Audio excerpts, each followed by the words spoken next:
Hey, what's up, guys? Tonight we gonna play. I don't know. We gonna listen to some stories. You know what I'm saying? Ghost stories.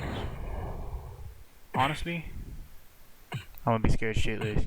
So whenever y'all are at night, watch this shit, and then just listen. Touch your buttholes if you want. I don't give a fuck. But it's gonna be some scary ass shit. So this video, stay tuned for a scary ass fucking ghost story. Well, let's get to it. Alright guys, here we are. This story, I guess, is called The Axe Murder Hollow. Let's get to it. Remember, make sure y'all are all tucked in. I got y'all's diapers or pampers, whatever y'all want, tampons to put in your butt so you don't shart. Anyways, let's go. Alright. Susan and Ned were driving through a wooded empty section of highway. Lightning flashed, thunder roared, and the sky went dark in the torrential downpour. "We better stop," said Susan. Ned nodded his head in agreement. He stepped on the brake, and suddenly the car started to slide on the slick pavement.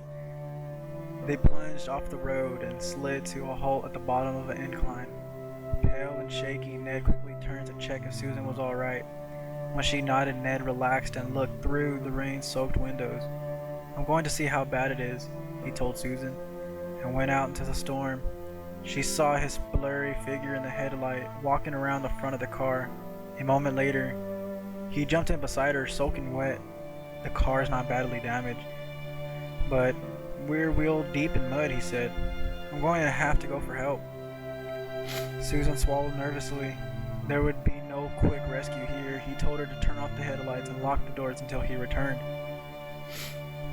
Axe Murder Hollow. Although Ned hadn't said the name aloud, they both knew what he had been thinking of when he told her to lock the door. This was the place where a man has once taken an axe and hacked his wife to death in a jealous rage over an alleged affair. Supposedly, the axe-wielding spirit of the husband continued to haunt this section of the road. Outside the car, Susan heard a shriek, a loud thump, and a strange gurgling noise. But she couldn't see anything into the darkness. Frightened, she shrank down into her seat. She sat for silence for a while, and then she noticed another sound. Bump, bump, bump. It was a soft sound, like something being blowed by the wind. Suddenly, the car was illuminated by a bright light. An official-sounding voice told her to get out of the car. Ned must have found a police officer. Susan unlocked the door and stepped out of the car. As her eyes adjusted to the bright light, she saw it. Hanging by his feet from the tree to the car was the dead body of Ned.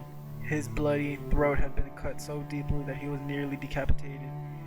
The wind swung his corpse back and forth so that it thumped against the tree. Bump, bump, bump. Bang, bang. Susan screamed and ran towards the voice of the light. And as she drew close, she realized the light was not coming from a flashlight. There was a glowing figure of a man with a smile on his face and a large, solid, and definitely real axe in his hands. She backed away from the glowing figure until she bumped into the car. "Playing around? My back was turned," the ghost whispered, stroking the sharp blade of an axe with his fingers. "You've been very naughty." The last thing she saw was a glint of the axe blade in the eyrie.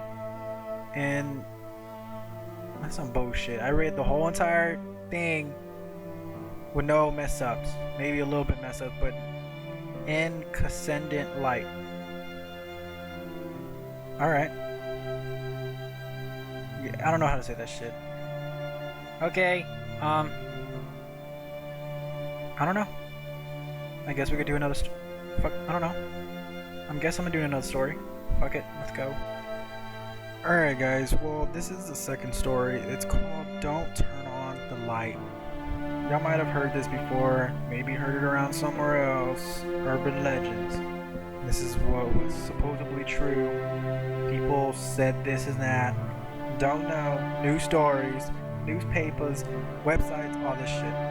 Anyways, I'm gonna let you guys know.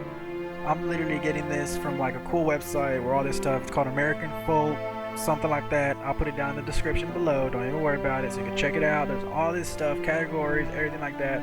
have a sleepover, you're hanging out with your friend, you want to scare the shit out of them, boom, pull this shit up.